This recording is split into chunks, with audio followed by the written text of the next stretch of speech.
إن الحمد لله نحمده ونستعينه ونستغفره ونعوذ بالله من شرور أنفسنا ومن سيئات أعمالنا. من يهديه الله فلا مضل له ومن يضلل فلا هادي له. وأشهد أن لا إله إلا الله وحده لا شريك له. وأشهد أن محمدا عبده ورسوله صلى الله عليه وآله وسلم. يا أيها الذين آمنوا اتقوا الله حق تقاته ولا تموتن إلا وأنتم مسلمون. يا أيها الناس اتقوا ربكم الذي خلقكم من نفس واحدة وخلق منها زوجها وبث منهما رجالا كثيرا ونساء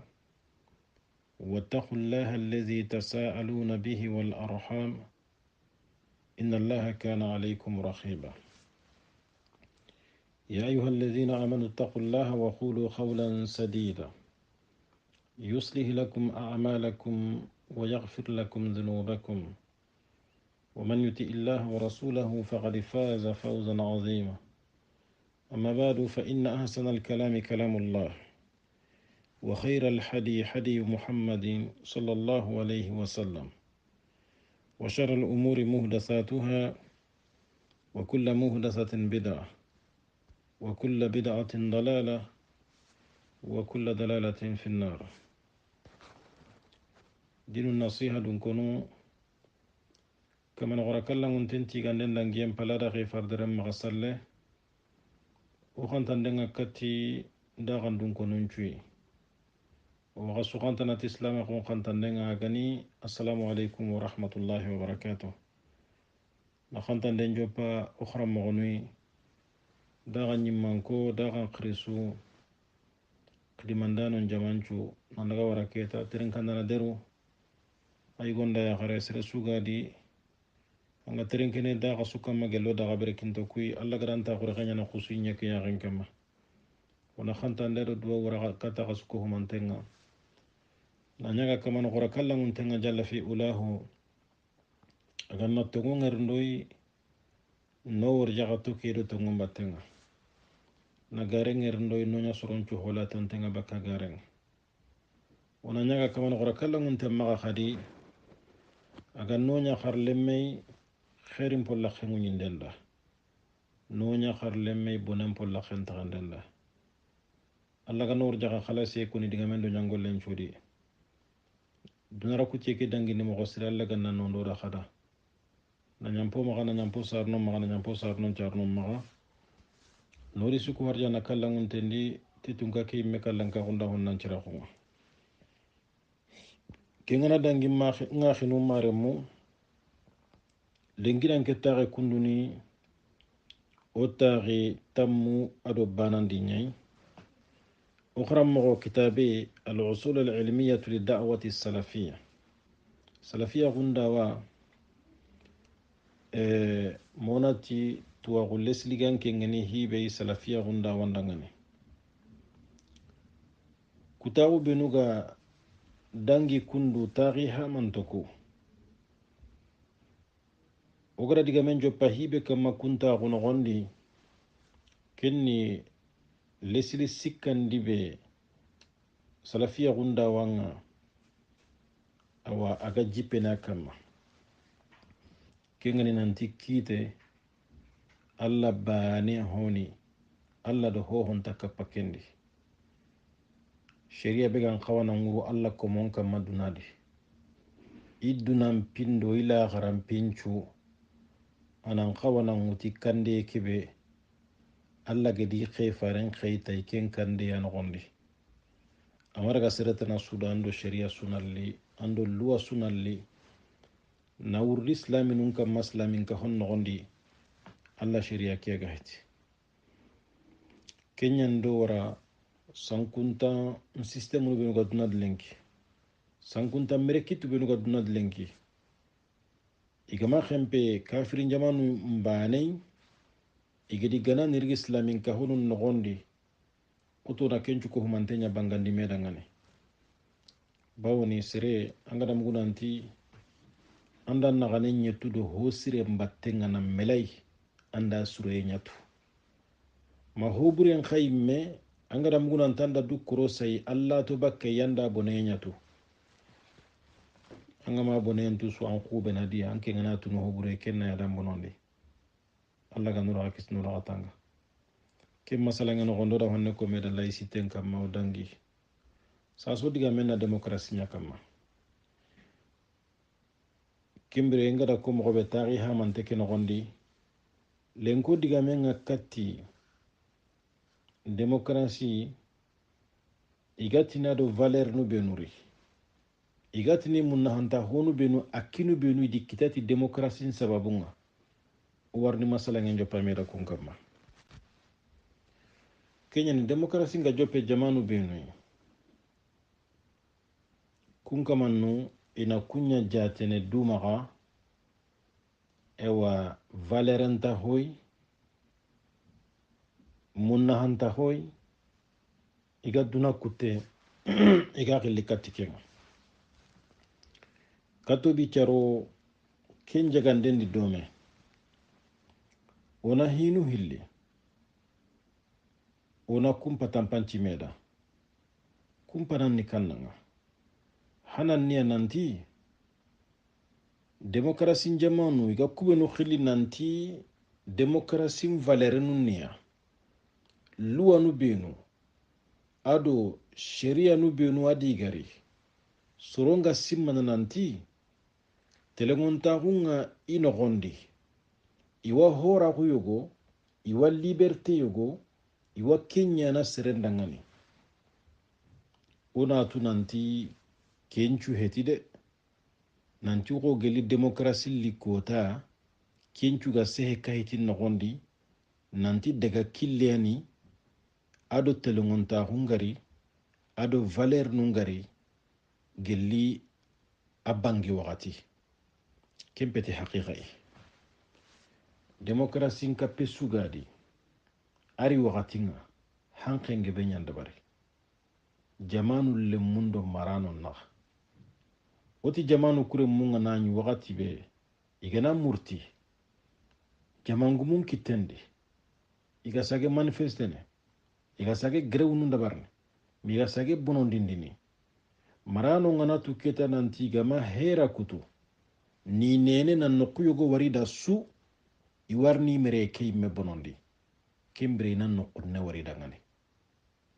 uche gana dangini khadi suronna iya xenna bugudo hotana ka hon nogondi inati ma ken khaga nyangi dangani ken kha hanqenna dabari ayo gwadi na kita ayo gwadi na kumei kemedo ho makomo hilisine nogondi itogo kenya mogwadi igeda duruanu benu kita kumpan kunogondi sasa uya rempai kunduruanu ay maga démocratie jamanu nogondi serebe ganta kentare huntu anki ngasi mana démocratie ngari kota betanja kesu saha kayti nyadi na subagandi ya khenga ay lutti nyanya da subatenga hanke nyanya do asuko mantem batenga parce que orni mukharana nyabari orni comparison nyabari na mukharana ndabari silama gun sharia ado démocratie sharia nakh bo kibe kundu hay kundu sasa silamin nan kawana tunanti ho hondambe démocratie ndagari ho sire nyagani araga nyana ho sire na telengonta wargi ka hon nogondi ba na nyaralle ma waro ka holle mundo mena haba fofo gani ho sire nyai ko garni kunyogo no harakane silamin nan kawana ndan kana huwa nanti démocratie mu benu gada kenya druwai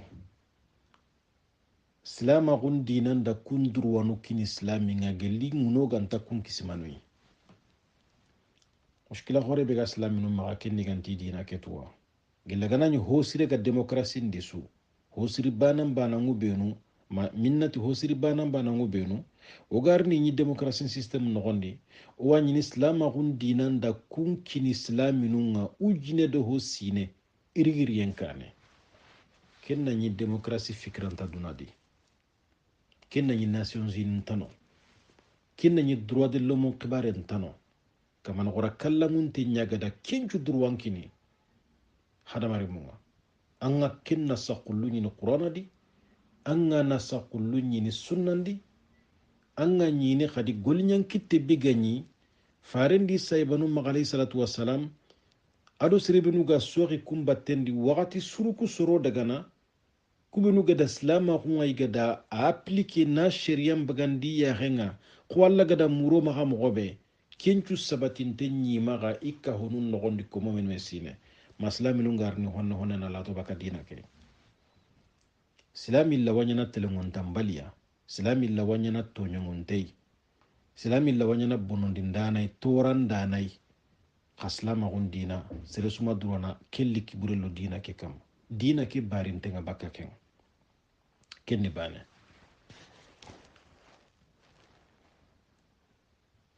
hillandi xo gada ko moxo keɓe o tandangani kubunuga sebeti démocratie ke noxondi hanke ñanda su tega ka holle mundangani me katunde ñañengi da su battenga waxatuni yogonui ma jamane lemmunga ñawxiwa e wasa marano yi mere ñime bonondini kembirena noq wari dangane mexa silamaxun sheriyan kenda ku haqu adi sabatindi silaminda ma hadamare min ñimme dangane nañi sere suma luttedi battenga konda réclamation ña allah yi kudana kum pakku kini komonga ken sewa hadamare men da angatini allah dangani fo kiya ñangoda la kamana xora kallangunte ñimme anda du toxi tunkaxundi ti telongontaxundi honnan siraxunga agada ken pakke suña hadamare men da gelli agada hadamare men ligi ñeke yaxen kamma allah tida hadamare men doro ken curono allah neman ñadi allah gada nema kibe ña hadamare me ke men nonenda l'espèce humaine kubenuga dunga allah da komaxunga baado kubenuga ma dunga da komaxunga allah da ken droit kina suko humanto ñe oti kenga ñangini waxati be kubenuga tini démocratie lenki igatini droit de l'homme igatini droit de femme mi igatini hotana ngonoy memañi kismanoy ona keta di katuga rono masala ngendi hinun kamma hinu benu igati di kitati démocratie jamabuñe kembere européenu igaro démocratie nogondi keta تم لهم الحرب بعيدا عن قبضة طغاة الكنيسة وجبروتهم ikatu keta na ngurubaka église ñimmanko kun to ñangi be gañi kamma di dictateur ago be gañi kamma ikum maga igaro démocratie ndi kiyani dangani mun naha hana be gada kitay bawoni sagi me kitinini kati sharia yi kata système wa allampi taqqi ganta système kebe nogondi isage me kitinini kati sharia be lagalora imme ganta église magadi église kebe gada to ñangendo tora nonen curndi kamma ti allah togonga ti dinan togonga kembire i ña keta isage birene système nogondi système be ganta dina ñimmere gonini sakati dina ñamariye ina tongo anogondi démocratie gumu magida ke hilakita nahay gelagana ke gani nahanyay seren nanti relation gantaxi do allah naxa waxati kebe ken ŋaxatiya i gaña sere keni bane hillandi حصلوا على حق إخضاء تصرفات الحكومة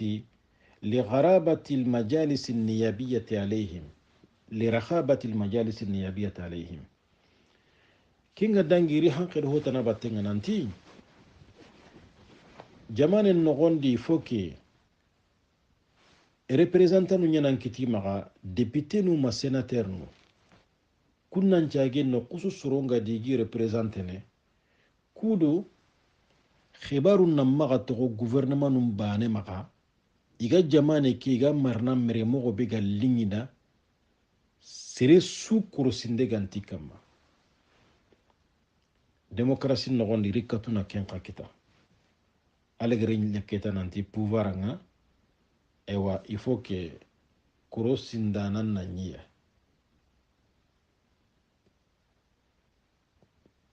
bawni korosindana ma ñiya halle إذ لم يعد من حق الحكومة الاستئثار بالسلطة دون منازع أو رقيب كما كان الحال سابقا alegre li keta nanti wala gouvernement nun keta idruwa heti keta nanti hankanna du sugandi ti pouvoir nga aga heti meso sanda lemmai ando serentaka hankan putunu mei serentan korosini nanti manni kega nyakundu manni kega madabari kena minnai ko hinu ngani mogobe hananga kelli yeleme li rogollundi donc jamanu le munja ke keta représentant ngi maga iga marano nga igi contrôle ne ida ke ga jati duma ga nanti wala i avance ken khadi bawni ken manyadi sikandi ni kan khay تحقق لهم الأمن من إصدار السلطات العليا أوامر الضرائب دون مبرر حقيقي وهو ما كان يعاني منهم الفقراء وسائر طبقات المجتمع iri assurance kita khadi nanti marano pouvoir suprême ntaka ewa décret décision bagandini nanti ida lemponu lo jamane lemun kamma nanti na tuga aga heti sababu khullei kibi dankana guntengane nani kenya qote kenya tora da tampiye ni miskinon kamma ado catégorie gebe suro ka hoken gondi wakati be tunkalle mondo église inchuronga iganyi merne wakati be papu nyalli ni tanan décide nanti ona kero suron kama lemboy ina miskino qarandahu force kama wa maganta magaw fo nan daga kellempo murwa anda akhal sinalle ini kenya mogadi kata demokrasi ngarni ثم تمكنت الشعوب في أوروبا من إبطاله إذ لم يعد ذلك حقا تملكه السلطة دون موافقة ممثل الشعب وبعد قيام الديمقراطية التي طالبوا بها فحصل التخفيف عن الفقراء قدر الإمكان كنا نكيتا بوبلونغا إكاتو أوروبو نكين شريا نبنوندي ما كنغو لنيا مغا نبنوندي hille gere li nyaketa nanti pouvoir possibilité nta kama droit sun ta kama nanti na lemporo jamane lemmun kama nani population nga représentant biunu gimaga pouvoir ando kenya gama kunya gama kengo lewtu dome igama gema di swaranta nyana soronchage e wasa population nga soronchage i représentane kembre démocratie kebe iga da revendiquer na muru nanti foki lo démocratie nyadi iro halle démocratie no gondi keta ida ke kunu kita no en chage nyana miskino ndangane nanti na hobegi lemponga liki gore ke be ganyiro ni kama ma lemponga ni ewa iga garanta lempollo ni kama nani sababu kulle imme kama he i commence na kembegi kama وبالتالي إيقاؤها على الأغنياء الذين كانوا في زمن الإقتاء على النقيض من ذلك بو إريكتا نانشاكي هوكرومبا يغو دبرني إماني كن دبرني حنانا كينغاني بنانو نانشاكي لمبون تغانا أوروبو ني بريمو غدا وغاتينا إني هندام بو دبرني حقلا سهان تلانتا دونغانيا سكتان دا مني فهمو كنين كولا قصون تنغولو إني غارين چيتيني الله nanti dina nyanti kenan dabare kenga ni miskino nyana lempontu kana bananta lempontu kana na sababu nyamenia eglisi nyimanko nyanti da ngani ti awa injilu nogondi allah anti nanti ale ghaniyu yuzadu lahu wal fakhiru yu'khazu minhu allah ti allah ti banna ina huwa kapama kana jidi ka miskine nke na hora kana ya bo kembre kunyi lemponta kunu miskino nyai bucinne kebe iga kitana ina bosiya aganti be maga imme fona daga muru andalliya khasire be gani bannanga ho antallanke hinanke maga jamane ka hontanke ntirnini hoy iti ke kunuti dina nya batteni ke tike gire allah o anda wari kedi me gebe anya sababu wana khutollo européen no gondi kata dina catholique dina kiga baray keta yagusa dina kutencu katu tike ngumanga hogada ken ko halle nan dangi aham min tayni mo gosidi serenna sababuntu sababu bega sigi gan tamula na dina pitiga mo gitronde nagatandi tanano ngani igari na lute na kenka kita kenni mania tarahi qabdati sultati al-ulya ala al-muwatinin jamana اللي ممكن تا pouvoir suprême ngani iga hibe gilli france khanendi arrestation arbitraire nasrol laga kundunga sababu bangante kamahe delile kamahe nasrelo kasonga khof irina ndiken kharakan nangare bawni keta pouvoir ke atandi hankaki su concentrente ngani sarabana nukubanu kitendi iligari keta soronchagi korosini serebenu gani awa député nunga o kun député no ha population kibe gani woteni dangani ni nya député iraga mulla ita hono kunan to himaga ira sage to nguyugo kono marano nda gouvernement da ke hogla na nyana jamane le munga ket normal ya khama ke de bari kenta khawa ikunchagi bangene tikenga kudo kubenu ga woteni dangani na kemmugu wotenga atinga narini hakale to gidi a joppe kundunya honno honne o kembere marano kasage honno honne itogo honne bakato nyange ke kenya mogodi ma député nunga sageni tini keta bo keno ku hulana sorobe nu gano itampintonni yo hatangni demandenga ka honnan khawani dema i situation manya soxe masuro dore ki wasa musaka hulana nya dore ki catastrophe hulana nya dore kada suron dema kada kenyi da kinga gatinye ni gouvernement nunga sage halla khairna honno honne katti soro nyogunu na demande ngutu kattiya donc asababu nya démocratie ngari hinuku évolution to nyangini kunda honno honne nandaga kenga dangi khadi har sa soro lutenade iga hankane toujours kudo na droit kurumbon kita karagandi تحقق لهم الإشراف المباشر على مصارف موارد الدولة ومعرفة ميزانيتها وكيفية إنفاقها في المرافق العامة إرينا أكيتا نكتا نانجيني هوتا دي كنيا جمان اللي مونغا إيغا ساجي إي مكرو سندنغا ورنو جمان النابرو أكيته هونو إيغا ديبانسين نفق نالله بتارا أدو نجمان بديجنتو naburum pakke be jamane nga dépenser ne sidasu kin qalsi nanti ki haqqi hulanani ado kimba ne hede naburi ki ga dépenser ne mogobe keta aga dépenser ne mogobe keta intérêt générali jama nka honchu muslahanta hinu ado ina hanta hinu nogondi jamane le mun contrôler njagi urnu kenkam وبمعرفة ممثل الشعب بعد أن كانت تلك الموارد من اختصاص الدولة تنفقها حيث تشاء في رغباتها وشهواتها المختلفة.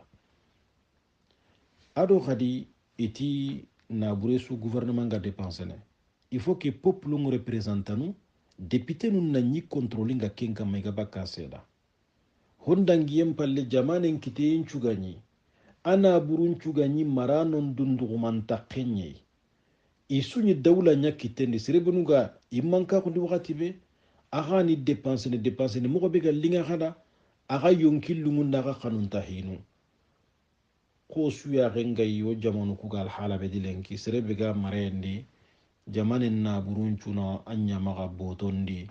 trésor na nya kalle fofo gani entreprise publique ya nafa be ga kitenadi gelli kange ga bakanya kotte nga jama ga bakay pétrole gana fofo asuna marano nyama iwa qecce idi hinyalle moy wasangana di mogo be gal lingeda o kembre europe yi megandi ñi kenya mogode démocratie ngariani population ngay gadi représentant non kita iga saget ni gouvernement dang nanti kem mo gonta gemmi aranta ka continuer gelli godo tammiyaga jamane maga jamane le menju tuwaxun nan xawana ladi godo ku tammi gena ñigarno kibe tara sunan xawanato mais xa ken palle ken kane naburu kusuñi marano ñamaxa iga sangana di moxo be ga lingida duna ayi suwalin lahu min ay shakhsin aga heti sire sunan katuna question posia nanti manini ke xalisiga manke ma manini ke xalisigaro ke tara ma mani me no maxa في حين غاب الخوف من الله تعالى في قلوب أصحاب السلطة قال وقتي بكيتا مرانو غنيا كبرونغا بوارانغا الله كننغا أغا سانكو باكي سندو من نغندي إغانتا كنا الله وغاب أيضا الخوف من الشعب بوبلو كي مغنيا كي إغانتا كنا الله كمبري كيتا فايندو جامبيندو ديتورنمان كيتا كندغانا har islamin jamanun nogondi allan kanne ngana bugu sondo mundi imman kum fayniya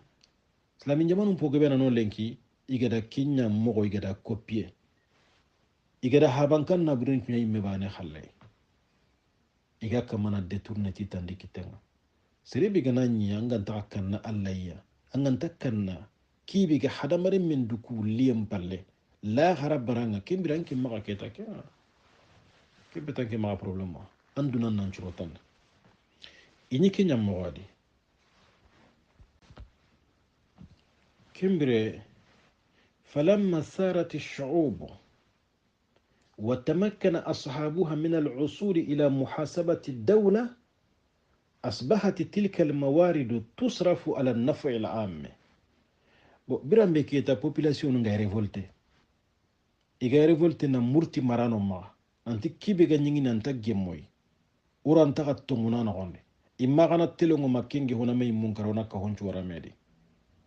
o kembere keta birambe keta population nga revolte iga katuna maga hugu nan daga kinye keda nan chagi dawla nga etan controle ne ho gani jamane na bure keta asage dépense ne hinu benu munna hanga sage ne kati jamane le menchui wal mashru'at allati ta'udu fa'idatuha ala sha'bi isu sage dépense ne projet nu nogondi projet nu benu faida itononga sage ne kati peuple njui مما يسمى بالبنية الأساسية والمرافق الأمة قال لي هي بينو يجي خلي تبغون خان ننتي structure de base كهوتا غنتي أرغنتا دغنا إواسا هينو بينو هلا كمبر جمان النابورين تشو ساجد ديبانسني نلوكم منون تارا أدو انتري جنرال هو غني كفنچو مننا هانتا هوني كبنا المدارس هو مدرسة كانون تغاندي إساقة إيكول كانون تغانا لتان خالصين نالو إيكول كانون تغاندين تارا والمستشفيات أدونا أبتال ننتغا وصفلتة الطرق وغير ذلك أدونا قدرلو كيلون أدو كنتناني جمان اللي من داكزي نانتين نابوري كيف غني لتان خالين فوقنا لو كودي منو تارا دغانا parce que ki musulahan chagene katika holle menchwai école lungana tege e wasa hôpital lungana tege ki lungana suro bo kem petit serebane droit ngentere jamane le munda kesso exigeante fo kenan dabaria illa annahu ihtadama al khilaf bayna majalis an nuwab mi hakin no gondi mi sori khore kinyin ben kumi ewa député nuku do sénateur nuku luan de berndano nyimen durundo men gada mesore kinya do men batenga te hal yajibu an yakuna ta'limu haqqan li kulli afrad sha'bi am la ya la kharangen keta alphabétisation na leminen cu de ngakra est ce que kenni jamane le mencu droit nyaiba o gan khawana système kurumba be na instauré ogan kawana hibenya sharia keta kinya yala una jamane le menchuaro ni kharangen diba ma otoko gani mo kase kibedia marano le mundo banano le munna khara miskino le munna qidimandi wa ala alqawli bi ta'mimihi natijati mushkilatun ukhra bo sirebenu gati keta nanti ay kharangel lantanya na holla qibane khallay il faut que jamane le menchu anan qara miskina lemmendo bannal lemmendo marana lemmendo marehol lemme o suwan bana il faut que leminen cuwana khara ken digame ga koni problème tanari bangi encore ken problème ne mene وهي من الذي سيقوم بالأعمال في المصانع والخدمة في البيوت والمزارع بعد أن يصبح الجميع متعلمين وبالتالي مستكبرين عن مزاولة تلك الأعمال التي سيترفعون عنها حتما بعد شمول التعليم وحمل الشهادات. Problem mega pose Kenya nanti tibo saso kanati jamana lemme nchuna nkara banal lemme miskina lemme paysan ewa sogana lemme asusu suna nkara bo kembre kubenu ganyi gollini izini nun nogonondi ado kubenu ganyi qidimandini kompon nogondi ado kubenu ganyi sogono hogumundangani tenundi kendi me daga na sasa bo kolli ni kunga remplacer parce que birambe keta jamana lemenju kana khara keta asuga khara asuga tui automatiquement miskino kure mon khagana khare I khaga da tuwa kon kita igira diplôme nun kita kho bannanu lemmo kho marano lemmo igani golli qoto kubun dabarni igani golli dan khanto kubun dabarni khasa gana duhunu kunya ngenda kembre gatina no nandaga taku bironi na ngollo kana kenya dabar pasora kenya karangan kara iti bo keta kenga na nyangi sasa kungullu ona ko kitana gi dabarni walakin al ujahaa لم ينجحوا في إيقاف ذلك رغم هذا الاحتجاج وغلبتهم العامة خاغانتا بنانو يا هميغو إما جنيه كي هيرا بي كندو كي غوتي بي غدا دباري كندو إما تاسيغرا كتا بس كده كي كندو حقيقة نيغدا كودو هبي كينيا إكونيا مولا ايوا قرانين نانتوغي هولا قمباني bananun do marano le mumbane na khara comme ça hari kungantano kumbene ire mukuna sagi battende ire munganta ikismeru madama sarabana nuko waga kharanga jamane mpinchu toqiya kitende miskino kure munni qidima ihera kenyi kiyai me khama tasigira kita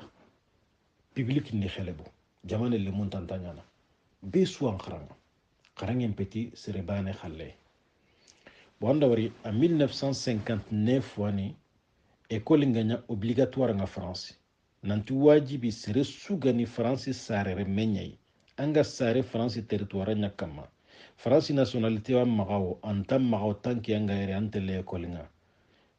c'est obligatoire de 6 à 16 ans na utu sino tumia kata sino tamido tumwa wajibi nyeni annan daga école nga o aho gebele mine sino siki awatele école nga mais loi keke nyime 1959 loi keni na utu sino tumia kata sino tami adu tumwa bo nda sika 2019 keno gonde anu kundu makoro gada loi kurumba yago dabari na anya wajibi ngageli sino sikia mais kempa le maternel ngale munu ngatele sino sikia mais kha na nya wajibi nkenga dia kuwa kenna jopana sino tumia kata sino tami do tumu anya 1959 fois bo anda wari kembere demokrasi gumulli na ken kita durwai nanti bannare me bananta kharanga marana remme bananta kharanga jamane lemmenchu an kharanga asuan bana bo bananu ku ganyam lana berti na ke gote beri kun sasa kundo o ku jamanum pay har kelen kinga nammo ki hariro halle demokrasi ni hake nyam mogode pasangara ngara afriki jamanunga harala public nunga konto surono marano ku haqiqatan na utwa qanne amaga na karalanu ku sabote ni bonondi kubenu ga karanga no maga niveau sire kita karange ke maga siri maga na sababu nyamenya sire suga merno ku banga sire suga no hogume nyai ire munga français nya karanga aganga ba sure men karanga tunga nyai idire mundenge duna jaman khoro kui iwa karalla surunga kembire miskino kure mumbenu ga kharanga école publique ke jamano kuno gonde hari école ngano ku gana khenidi ay hajuntadi ikulle mentano i ho hore menta kharango jamano kuno gonde angana krosindenya ministre do député do douanier crissé do militaire crissé do haut fonctionnaire do fofo sigira nyaga maga ay mettuga den cirengani maga heyen possibilité kitana sure menna sellanya kenyan cigi gan tamulana école ke sirondi bo europe yere ganni ñi kenya mogadi banal le memba nan droit nan qara marana le memba nan droit nan qara kembra khno walen ki diga men wasigi nere alla gana tariya taran ko tari tamudo hilonde harsa iga ko no khili nanti droit no gedi kitaro démocratie ncaba bunga o continue ne meda na kuncu wa khara dome kembiro nari hay gelli hikrumbo agani hosuru benu gidi démocratie nyagara kumbangandi slama kunga manya gada kunkini islaminu nga deja o warni kengari o gona urta kencu ibra beketa kembiro warni démocratie nga slama kunga janga mogobe nautu aqidanga nalla wara beti gollunga nandaga wara jukunga nandaga wara dambenga nandaga wara marenga alla gana duga inshallah mo gari kesu fese fese